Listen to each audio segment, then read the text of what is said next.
편집 없는 날선 토크의 진술 라이브 썰전 시간입니다. 이동관 전 청와대 홍보수석, 김종배 시사평론가 나왔습니다. 두 분 어서 오세요.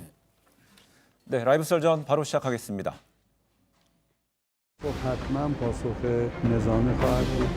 The response for sure will be military and against military sites. Let me tell you one thing, our leadership has a vision.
네, 작전명 솔레이마니, 순교자 솔레이마니 며칠 전에 미국의 드론 공격에 폭사한 이란의 혁명수비대 유명 사령관이었죠. 그다음 최근에 또 이란 최고 지도자 군사 보좌관이 미군 기지에 대한 공격을 발언한 지 사흘 만에 좀 이루어진 공격입니다. 그렇죠. 예. 그러니까 저희가 이제 걱정하는 건 혹시 이것이 어떤 전면적인 대치, 전면전 상황으로 갈까 하는 것인데 현재로서는 뭐 그렇게까지 걱정은 안 해도 될 것 같은 생각이 들죠. 왜냐하면 우선은 이란 자신이 비례적 대응을 하겠다. 콜 안에 있는 대로 눈에는 눈. 그래서 이번에 공격은 했지만 미군이 보복하지 않으면 우리는 더 이상 추가 보복 안 하겠다고 일단 했고, 그다음에 뭐 트럼프 대통령도 어쨌건 지금까지는 괜찮다.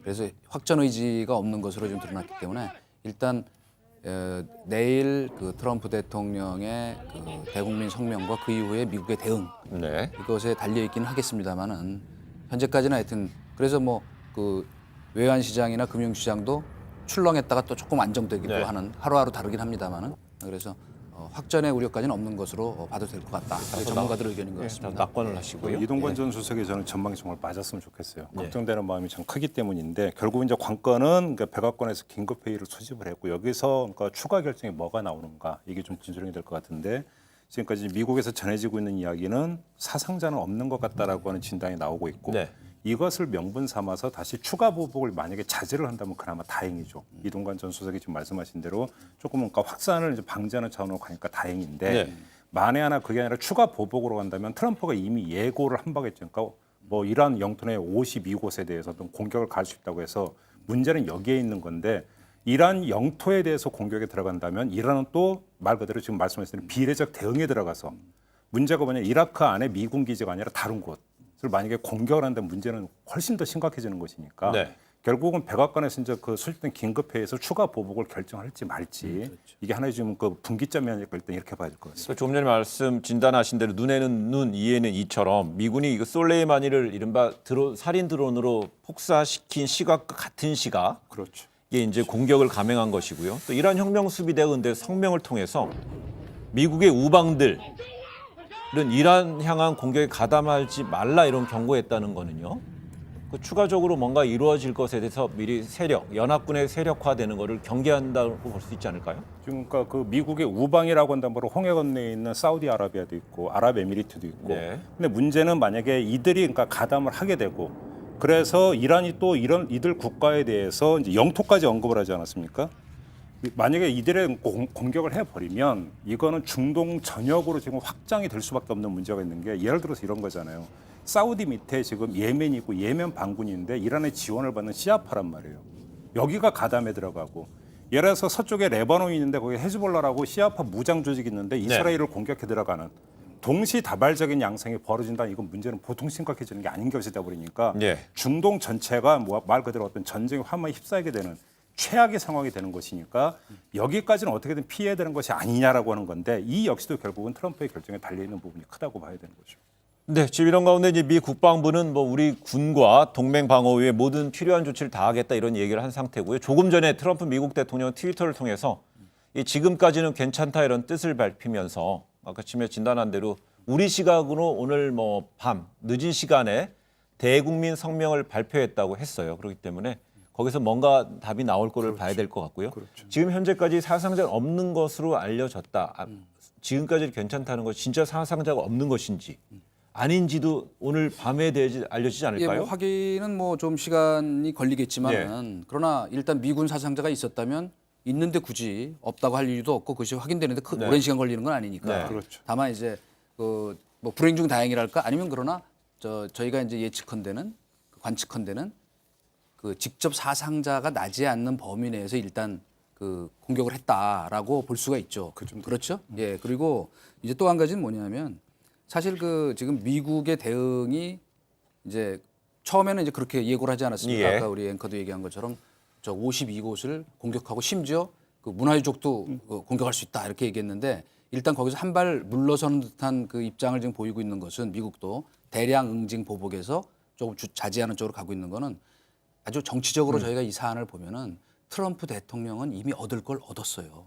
무슨 말이냐? 핵심이죠. 예. 네. 지금 공화당 지지자들 오늘 그 여론조사 나온 거 보면은 84%가 지지하는 걸로 지금 돼 있거든요. 물론 민주당이나 이제 나머지 뭐 이제 언론들이 이제 비판하고 있지만 그건 원래 진영 논리로 요새 갈라졌기 때문에 반 트럼프 그 공세의 이제 호재로 삼고는 있으나 바로 이 부분이거든요. 자기 지지자들이 84%나 지지한다는 굉장히 높은 숫자거든요. 그러니까 더구나 앞으로 이제 이게 진전이 돼서 만약에 이란이 이제 추가 공격을 한다든가 하는 네. 확전되는 상황이면 그 지지율이 더 올라가고 확산될 거란 말이에요. 그러니까 굳이 여기에서 솔직히 트럼프 대통령이 매우 정치적인 분이잖아요. 그런데 굳이 여기서 무리수를 더 둬서 이미 사실은 술레이마니를 폭살한 것도 약간 무리가 아니었나 하는 여론이 분명히 있단 말이에요. 유럽에서도 비판적이니까. 예.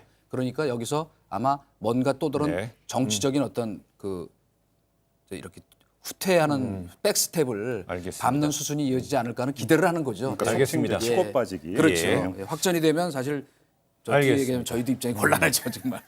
그래서 이번 공격은요, 이란 최고 지도자인 하메네이가 이례적으로 이란 국가안보위원회를 찾아서 이 미국의 비례적이고 이 직접적인 공격으로 보복하라고 지시한 바로 다음 날 이루어졌습니다. 앞으로 이란과 미국 간의 상호 보복전으로 이어질지 이 전문가와 좀 이야기 나눠보겠습니다. 지금 화상으로 그 이희수 한양대 문화인류학과 교수 연결돼 있습니다. 이 교수님 안녕하세요. 네, 안녕하십니까. 네, 이번 미사일 그 폭격까지 갈 정도로 이 솔레이마니란 인물, 이란을 비롯해서 이 중동 전체까지 어떤 위상이었길래 이란이 이 정도로 강하게 보복 조치에 나선 걸까요? 뭐 최고 지도자 하메니 복심이었죠. 오른팔이라고 할 수 있고요. 뭐 공식 직책은 혁명수비대 총사령관이지만 지금 로하니 대통령이 개혁파가 경제정책에 실패해서 인기가 별로 없어요. 예. 이제 대선이 예상돼 있는데 강경파가 득세할 거라고 예측되는 시점에서 가장 강력한 대선 후보 중에 한 사람이었습니다. 동시에 레바논이나 시리아 이제 시아파 벨트를 총괄하는 이란뿐만 아니라 이란 이익을 관철하는 최선봉장이었다는 면에서 이란으로서는 뼈아픈 상처였고 동시에 예. 사우디나 이런 순위파에게는 두려운 공포의 적장이었고 예. 또 미국을 실질적으로 위협할 수 있는 뭐 테러리스트의 수괴였죠. 네, 그렇다면은요, 이란 최고 지도자 그 하메네이가 발언했던 미국의 비례적이고 직접적인 공격으로 보복하라는 이 발언의 수위를 볼 때 이란의 이번 공격 두 차례의 미사일 공격 이후에 추가적인 공격까지 이어질 것으로 좀 그 가능성도 배제할 수 없을까요? 뭐 저는 지지난주까지 이란에 있었는데요. 예. 40년 경제 제재로 이란이 전쟁할 수 있는 상황 아닙니다. 지금 시민들이 먹고 살기 힘든 상황에서 슐레마니라는 커다란 이제 별을 잃었지만 네. 지금 이란 지도부로서는 어마어마한 수확을 동시에 얻었습니다. 최근에 시리아, 레바논, 이라크에서 심각한 이제 시민 폭동이 일어났는데 그게 한숨에 이제 잠재워졌고요. 네. 지금 이제 정권을 반미라는 속으로 똘똘 뭉치게 해서 어마어마한 이제 정권 유지의 기반을 마련했고 무엇보다도 중요한 것은 순위건 시아파건 종파에 상관없이 중동 전체를 반미로 결집하는 데 성공했고 미군이 이라크에서 떠나지 않으면 안 되는 상황에 지금 미국이 몰려 있기 때문에 네. 굳이 확전을 통해서 이제 이란이 무리한 수를 둘 것 같지는 않습니다. 근데 또 일각에서는요, 이란의 그 최고 국가회의 사무총장이란 인물이 미국에 보복하는 13개의 시나리오를 고려하고 있다고 그랬고요. 미국이 보복하지 않는다면 그런데 그럼 뭐 13개 시나리오 부분은 그냥 위협용이고 이런 어떤 선언적인 거에서 그칠까요? 이 13개 시나리오는 대략 어떤 거를 좀 관측할 수 있을까요?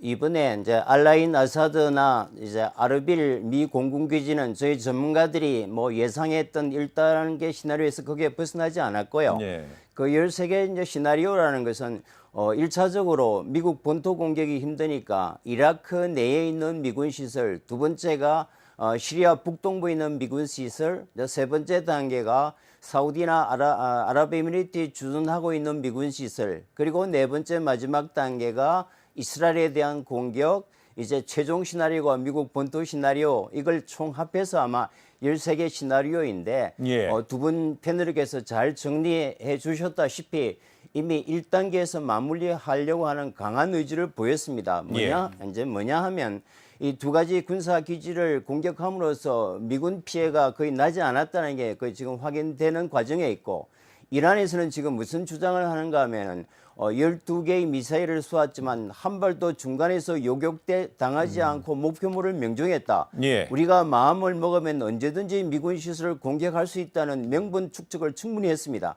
예. 이런 상황에서 또 무리한 추가 도발을 이제 미국의 대응에 달려 있겠지만 이란 예. 자체로서는 13개의 공격이라는 것은 현재 시점으로서는 별로 의미가 없지 않을까요?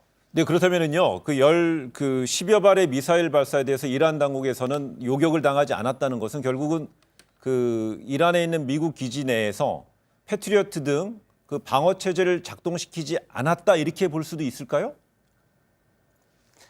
그거는 뭐 좀 전문적인 문제이지만 사전에 교감이 있어서 안 했는지 모르지만 이제 지금 이란 측 주장은 자기네들 12발의 미사일이 단 한 방도 요격되지 않고 원하는 목표물을 명중했기 때문에 우리가 마음만 먹으면 어느 미군 시설도 자유롭게 공격할 수 있는 가능성을 가졌다. 예. 우리는 이제 방어와 공격 능력을 갖췄다고 지금 주장하고 있습니다. 알겠습니다. 그게 굉장히 중요한 대목인 것 같습니다. 네, 이희수 교수님 지금 스튜디오에 김종배 평론가와 이동관 전 수석 함께하고 있는데 먼저 그 김종배 평론가부터요. 그 질문을 좀 드리도록 해보겠습니다. 네, 교수님 안녕하세요. 그 짧게 하나만 좀 네, 질문 안녕하세요. 드리겠습니다. 지금 교수님 진단대로 그러니까 현실화됐으면 네. 좋겠다라고 하는 바람을 먼저 말씀을 드리면서 그래도 만에 하나의 가능성 때문에 질문을 드리는 건데요. 조금 전에 교수님이 말씀하신 대로 솔레이만이라고 하는 사람이 시아파를 총괄한 선봉장이라는 바로 그 점 때문에 이란 외의 어떤 시아파 네. 무장 조직 헤즈볼라라든지 예멘 반군이 나설 가능성은 어떻게 봐야 되는 겁니까? 지금 이제 하마스나 이제 헤즈볼라나 이라크는 거의 완벽하게 이란의 통제하에 있기 때문에 이란 하메니 최고 지도자나 이란 혁명 보위부의 직접적인 지령 없이 단독으로 움직일 수 있는 조직은 아닙니다. 물론 이제 하마스나 헤즈볼라가 이제 이스라엘에 대한 시설이나 또는 미군 시설에 대한 것은 간헐적인 공격은 수십 년 동안 해왔기 때문에 이런 기회를 통해서 그런 공격이 증폭되겠지만 네. 이것이 그러니까 미국에 대한 어떤 보복의 연계선상에서 이제 연결하는 것은 약간 지나친 이제 확대 해석이 아닌가 싶습니다. 네, 그 또 이동관 전 수석도 한번 질문해 보겠습니다. 예, 안녕하세요. 그 지금 우리 교수님 안녕하세요. 네, 안녕하십니까. 지금 또 교수님 말씀을 들으면서 다시 되새겨지는 것이 중동 문제는 사실은 매우 정치 군사적인 접근이 아니고 문화적 접근이 굉장히 중요한데 미국 그 행정부가 과거에도 그렇습니다. 적극 개입으로 나서서 무리하게 그 중동 정책을 펴서 실패한 사례가 굉장히 많거든요. 이번에 사실은 이 벌어진 발단도 정치적인 의도도 있었겠지만 말하자면 트럼프 행정부의 지나친 친이스라엘 일변도 정책 이것이 좀 자초한 측면도 있다. 이런 비판이 분명히 나올 만합니다. 그죠? 왜냐하면 지난번에 수도를 아니 그렇습니다. 대사관을 네네. 텔아비브에서 예루살렘으로 옮긴 게 엄청난 반발을 예. 일으켰거든요. 그래서 바로 이런 측면에서 볼 때 이것이 장기화되면은 미국에도 국익에 도움이 안 될 것이다. 그런 의미 측면에서 보면 앞으로 이게 문화적 갈등으로 더 계속 번져지면서 장기화될 가능성은 어떻게 보시는지요? 네, 뭐 그런 측면도 충분히 예상해야겠지만 작년 9월 14일의 그 예멘 후티 드론 공격에 의한 아람코 시설이 하나의 전환점이 됐습니다. 200조 가까운 미국 무기 방해 체제를 갖췄지만 사우디가 드론을 막아내지 못한 이후에 미국에 의존할 수 없다는 것이 친미 국가들 사이에서도 굉장히 팽배해 있고 따라서 두 가지 선택을 했습니다. 사우디가. 그 하나는 적국인 이란과의 긴장 관계를 완화하자. 두 번째는 이웃 형제국가인 카타르를 다시 복귀시키자는 두 가지 시나리오에서 사실은 최근까지 사우디와 이란 간에 굉장히 물밑 화해가 이루어지고 있는 상태에서 이제 슐레이마니가 이제 피살당했다는 것이 미국으로서는 굉장히 이제 심각한 도전이고요. 네. 사실 이 사건 이후에 사우디뿐만 아니라 이제 미국에 동조하던 세력까지도 상당히 이제 반미로 돌아섰고 당장 이라크에 있는 가장 교두 보이는 미군 기지가 지금 철수 위협에 놓여 있단 말이죠. 네. 그래서 이번 공격에 대해서 아랍 국가도 다 비난했고 오로지 이스라엘만 이제 찬성했던 것이 특이한 현상으로 보입니다. 그래서 미국은 결국 이스라엘 보호로부터 떠나지는 않겠지만 이번 사건으로 중동에서의 그 당당한 우반의 지지 기반을 상당 부분 상실하는 그런 이제 악재가 남은 거죠. 네, 알겠습니다. 지금까지 이희수 한양대 문화인류학과 특훈 교수였습니다. 오늘 이 교수님 그 연결 감사드립니다. 네, 감사합니다. 네. 어떻습니까? 이희수 교수의 좀 분석을 들어봤습니다. 그렇다면 이제 이란의 오늘 우리 시간으로 현지 시간으로는요 새벽에 이루어진 미사일 보복 공격 수위가 적당했을까요? 아니면은 뭐 외과적으로 타격을 했다고 봐야 될까요? 저강도일까요? 일단 그 사상자가 없는 곳으로 지금 미국발로 전해지고 있는데 관련해서 뉴스가 하나가 더 전해진 게 확인은 필요합니다만. 네. 그래서 이제 공격당한 미군 기지 가운데 하나가 알 아사드 공군 기지인데 왜 그러면 사상자가 없는가? 한 1,500명 정도가 거기에 있다가 소개시켰다라고 하는 보도가 있어요. 네. 그래서 사상자가 없다는 보도가 지금 나오고 있는데 그럼 이란이 그걸 알고 거기를 만약에 미사일을 네. 쐈다면 지금 짜고 치는 고스톱이라고까지는 말씀드리기는 좀 약간 과한 네. 부분이 있지만 오히려 이것이 어떤 쇼적인 측면들이 있는 것이 아닌가. 결국은 자국 국민에게 보여주기용 차원이라고 네. 본다면 수위 조절이 이루어지고 있는 것으로도 얼마든지 해석할 수 있는 여지는 있다고 이렇게 보겠습니다. 방금 아까 우리 이 교수께서도 말씀을 하셨지만 사실은 이란이 지금 미국과 전면전을 벌일 체력이 부족하거든요. 오랜 봉쇄로 인해서 네. 그렇기 때문에 경제 제재와 그렇기 때문에 매우 이거는 계산된 공격이었다라고 보는 것이 맞을 것 같고요. 네. 그다음에 그래서 이제 이와 연관해서 이 호르무즈 해협 봉쇄에 과연 나설 것인가 하는 측면에서도 전문가들이 실제로 행동에 나서긴 굉장히 어려울 거다. 여러 가지 어떤 이 군사적인 네. 준비 상황이나 더구나 지금 미국이 어쨌건 엄포뿐이 아니고 B-52 전략 폭격기를 위시해서 네. 지금 중동에다가 증파를 하고 있잖아요, 병력을.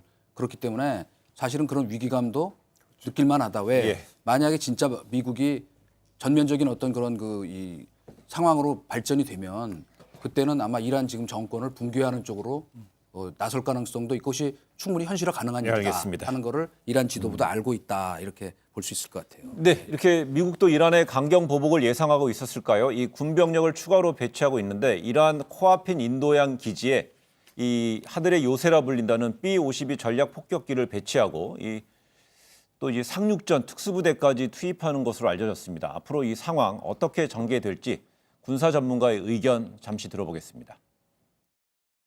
이란과의 전면전에 대비한다기보다는 당장 중동 지역의 미군과 그리고 미국 시민들을 보호한다는 그런 목적이 제일 강한 것 같고, B-52 전개는 아무래도 향후 있을지 모를 이란과의 충돌에 대비한 전략무기 전개라고 보시면 되겠습니다. 미국에 대한 직접적인 공격을 하진 않겠지만은 예를 들어서 미국의 동맹국이라고 할 수 있는 뭐 이스라엘이라든지 사우디 그리고 뭐 UAE 같은 곳을 공격하게 된다라면은 굉장히 전쟁의 양상이 복잡해질 수도 있다라고 이렇게 보고 있습니다.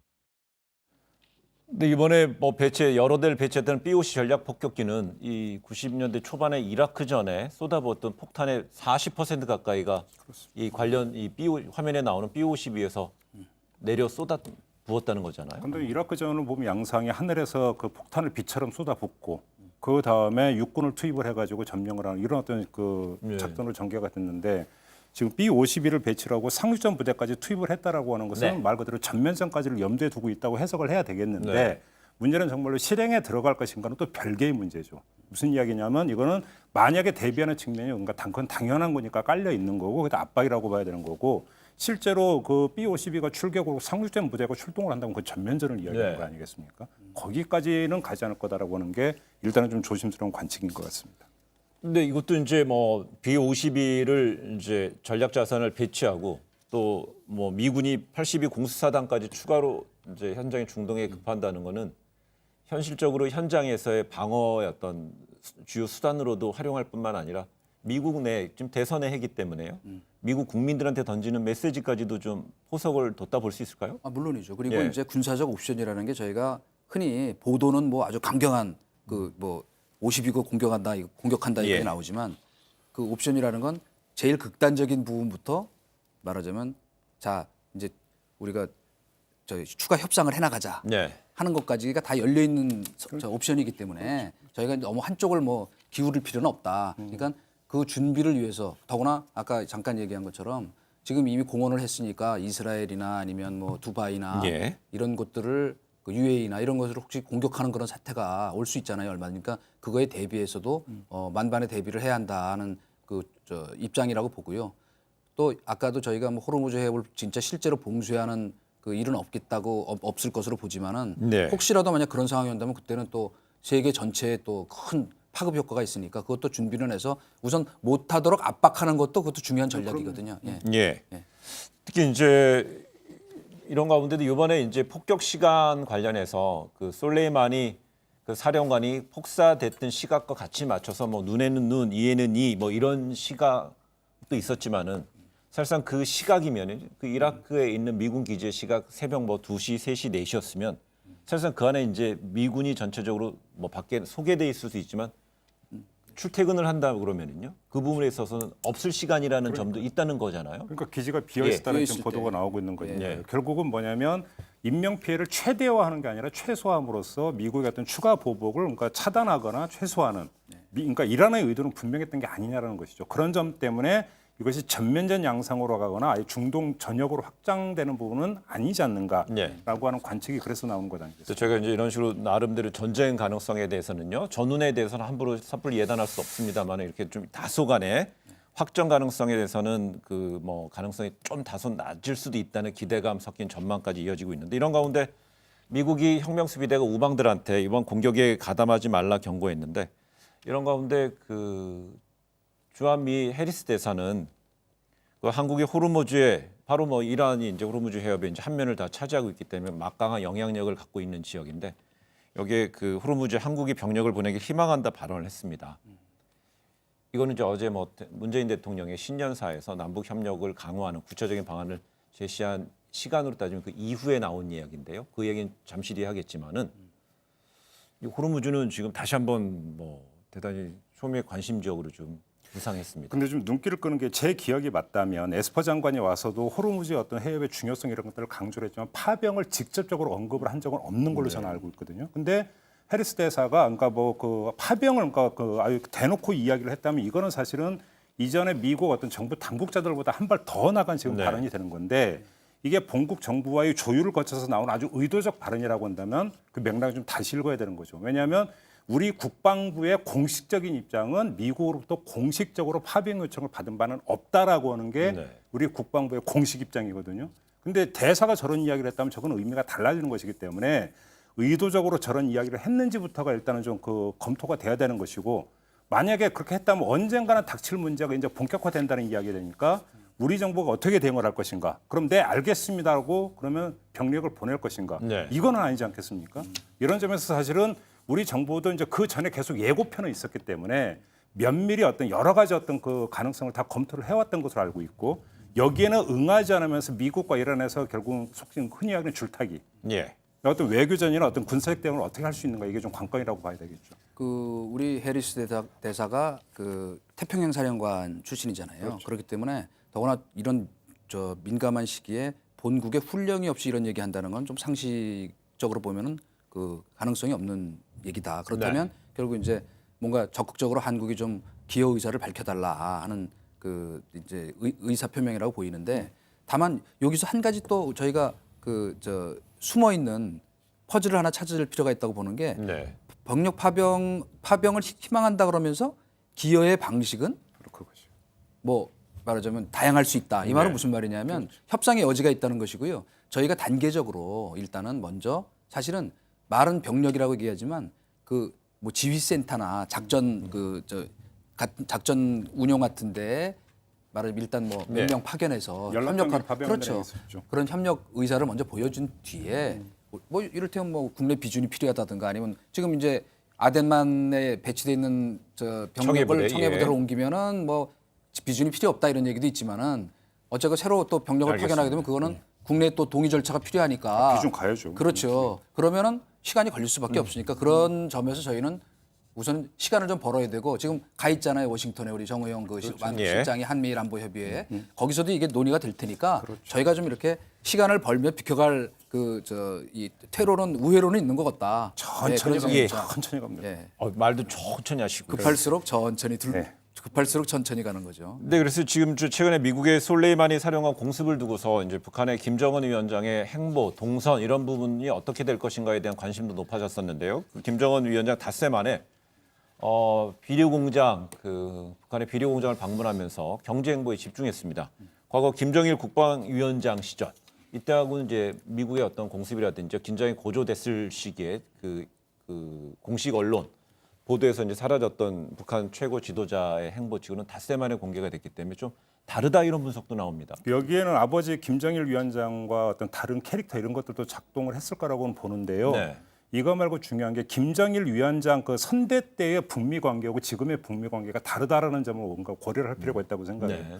무슨 얘기 그때는 이제 그 김정일 위원장은 자맹에 들어갔는데 뭐냐면 북미가 교섭 단계나 밀고 당기기 하는 단계가 아니었던 거죠. 거의 끊어져 있던 단계에 있던데 반해서 지금은 사실은 교착 국면이라고는 하지만 북미 비핵화 협상이 밀고 당기기가는 연장되고 있는 연속선상에 있다고 만약에 해석을 한다면 여기서 숨어버리는 어떤 모양새라고 하는 것들이 밀고 당기기에서 어떤 영향을 미칠 것인가라고 하는 것들에 대한 충분한 고려가 있었을 가능성. 네. 이것도 배제할 수 없다라는 것이죠. 그렇죠. 그리고 이제 또 한 가지 저 미국 입장에서 보면 중동과 북한이라고 하는 두 개의 전선을 다 관리할 수 있는 지금 여력이 없거든요. 네. 근데 이렇게 공개 행보를 했다는 건 거꾸로 지금 이제 그런 측면이 있죠. 미국 간에 지금 과거와 상황이 다르다. 기싸움처럼 있는 거죠. 그런데 저는 이 김정은 위원장의 행보에 그런 암묵적 메시지가 있는 것이다.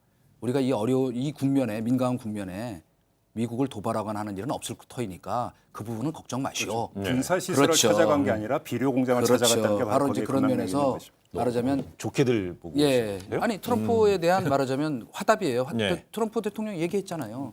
자, 뭐 좋은 선물 그러니까 뭐 꽃병 보내나? 그러면서 저 함부로 여기서 도발적 행동하지 말라는 워닝을 직간접적으로 많이 했기 때문에 그리고 이 국면에서 만약에 북한도 미국을 자극하는 행동을 하면 그것이 또 어떤 후폭풍으로 올 수 있다는 건 잘 알고 있거든요. 그렇기 때문에 그런 걸 자제하는 행동과 함께 트럼프 대통령에 대한 또 다른 어떤 공개적 메시지를 행보로 보인 것이다. 이렇게 보는 게 그렇게 되는 두 분의 진단을 토대로 한다면 북미 간에는 이제 상황 관리에 들어가 이란과 미국의 최고조의 긴장이 고조되는 가운데서도 상황 관리를 북미 간에 하고 있다는 이제 진단이신데 대신에 어제 문재인 대통령이 신년사에서 북한과 주도적으로 대화를 이어가겠다, 협의를 이어가겠다. 그다음에 김정은 위원장의 그 방안에 대해서도 이제 좀 구체적으로 언급을 이제 문 대통령이 했는데요.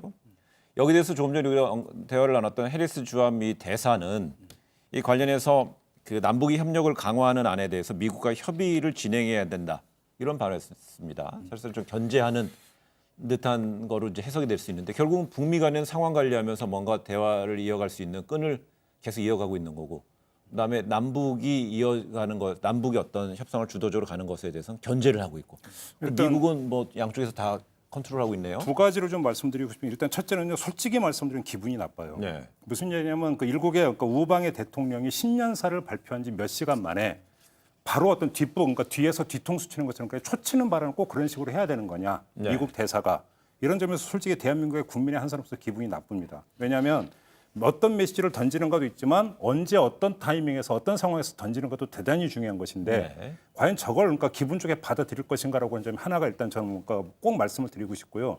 또 한 가지는 그렇기 때문에 사실은 문재인 정부 차원에서 창의적인 해법을 모색하는데 한계가 너무나 뚜렷하다라고 하는 것들이 해리스 대사의 그러니까 발언에서 사실은 다시 한번 확인이 되고 있는 거죠. 그런 점에서 문재인 정부가 독자적으로 북한과의 관계를 돌파할 수 있는 어떤 아주 실제적인 조치를 얼마나 끌어낼 수 있는가라고 하는 점에서 회의적이게 솔직히 그러니까 회의적인 측면이 있어요. 예. 인정을 안 할 수가 없는데 바로 그런 점이기 때문에 사실은 제가 볼 때는 문재인 대통령이 더 적극적으로 나설 필요가 있다. 무슨 이야기냐면 외교 천연의 이런 레벨에서 미국을 설득할 수 있는 이런 성질의 문제는 아닐 수 있다고 한다면 오히려 더 적극적으로 트럼프를 한번 설득해 볼 수 있는 이런 어떤 루트 아니고서는 사실은 미국의 입장을 바꾸기 어려운 것 아니냐.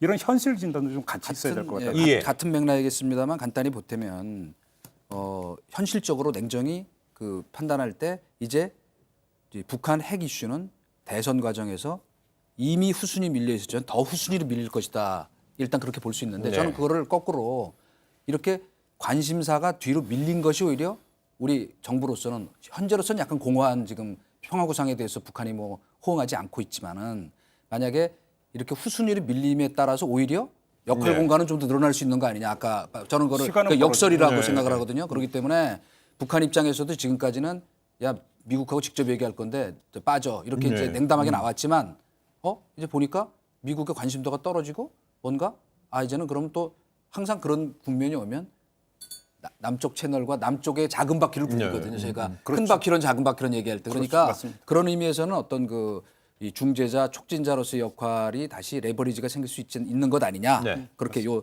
틈을 잘 저희가 공략해 활용한다면 그런 분석이 가능할 것 같아요.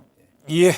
잘 오늘 이란의 미국 이라크 내 미군 기지 이라크의 공군 기지 미군이 주둔하고 있는 그 기지에 대한 이란의 미사일 공격 관련해서 그것이 이제 한반도 안보까지 어떻게 영향을 끼칠 것인가에 대해서 저희가 좀 진단을 해봤습니다.